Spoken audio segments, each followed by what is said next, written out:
evening and welcome to the Arctic Business News. Calls for the CEO of Wilson & Brown to resign are only increasing as investors continue to dump the company's stock. The value of the Arctic's third largest oil and gas insurer has dropped significantly, sparking calls for a vote of no confidence by the board.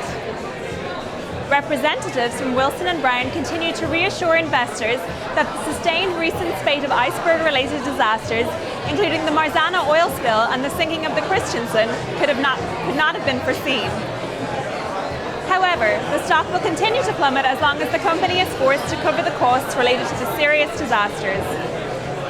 In other news, King Red, one of Alaska's largest fishing companies, is to be bought by the Canadian firm Northwestern.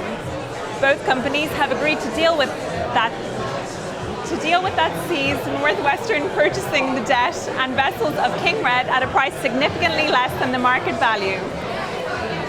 King Red was badly hit by the so-called crab conflict that affected the industry last year. Confrontations between American and Canadian fishing fleets in the Beaufort Sea caused the price of king crab to drop by 65% as consumers sought to voice their displeasure with the military involvement in the disputes. It is hoped that the merger of King Red and Northwestern will go some way towards rebuilding the damaged relationship between the fishing industries of these two Arctic bordering nations. And finally, ARC Mining, the second largest mining research contractor in Norway, has continued its growth for the second month running. This sustained rise in the company's value is largely due to continued excitement over Svalbard's mineral potential.